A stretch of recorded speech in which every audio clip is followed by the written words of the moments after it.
রাধে রাধে। আজকে আমি নুডলস রান্না করব খাসির মাংস দিয়ে। এই সামনে চলে আসে। এই যে নুডলস বসাইছি, এই যে নুডলস সিদ্ধ করতে দিয়েছি, নুডলস রান্না করব। এর পাশে দিয়েছি খাসির মাংস। এই খাসির মাংস সিদ্ধ করতে যেমন ভালো লাগতে পারে, এটা সিদ্ধ হলে তখন এটা ছাকা দিয়ে আমি সুন্দরভাবে ধুয়ে নিব। এই যে আমি নুডলস ছাকা দিয়ে দিয়েছি।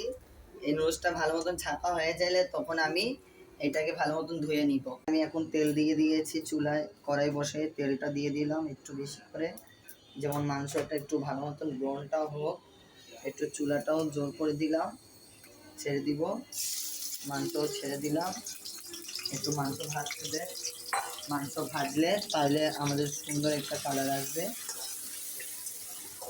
আমাদের এই সুন্দর একটা কালার জন্য মাংস একটু আমি ব্রাউন ব্রাউন করে ভেজে নিব। নেওয়ার পরে সুন্দরভাবে একটু কালার দেখুক কেমন সুন্দর একটা কালার আসে। আমাদের কালার চলে আসছে। আর এরকমই আস্তে আস্তে করে আমি এই যে পেঁয়াজগুলি কেটে নিয়েছি, লঙ্কাও কেটে নিয়ে এটার সাথে আমি ভালো মতন মিক্স করে ভেজে নিব। যেমন একটু দেখতে এবং সুন্দর কালার আসলে তখন আমরা এটাকে আগে একটু ভেজে ভালো মতন একদম ব্রাউন কালার চলে আসবে তখন ইয়া করবো, যেমন এটা কোনো জায়গা পুড়ে না যায় সেটার জন্যই আমি ভালো মতো নড়াচড়া করে থাকবো।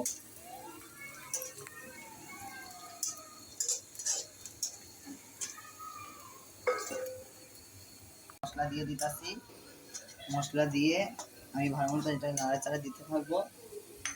মশলা সব দিয়ে দিয়েছি, সব দিয়ে সুন্দরভাবে যেমন এটাকে আমি ইয়া মতন মশলা এটার মাংসের মধ্যে লেগে যায় সেটার মশলা দিয়ে দিয়েছি। আমি এই যে এখন আমি ডিম ভেঙে দিয়ে দিব। এরকম আপনি 4টা ডিম দিয়েন, 4টা 5টা ডিম দিয়েন, তাহলে খেতে সুন্দর লাগবে। এই আমি ডিমও দিয়ে দিয়েছি, এটা ভালো নড়াচড়া দিচ্ছি। দেওয়ার পরে আমি এটার মধ্যে কিছুক্ষণ পরে একটু এটা ভেজে দিলে তাহলে আমি নুডলস দিব, নুডলস ঢালবো। নুডলস ঢেলে দিয়েছি, এই যে নুডলস ঢেলে দিয়েছি। দেওয়ার পরে আমি এটাকে একটু লবণ দিয়ে দিব, পর্যাপ্ত লবণ। আমি এই যে পর্যাপ্ত লবণ দিয়ে দিয়েছি, যেমন খেতে একটু টেস্ট লাগবে। যদি কম বেশি হয় আপনারা নিজের হাতে নিয়ে সেটার জন্য আমি এটাকে ভালো মতো একটা কাপড় দিয়ে ধরে উপর নিচে লাড়া দিতে থাকবো, যেমন এটা সব একসাথে মিলে যায়। একটু মিলে গেলে তখন সব লাল হয়ে যাবে, তখন আমরা একটু ভেজে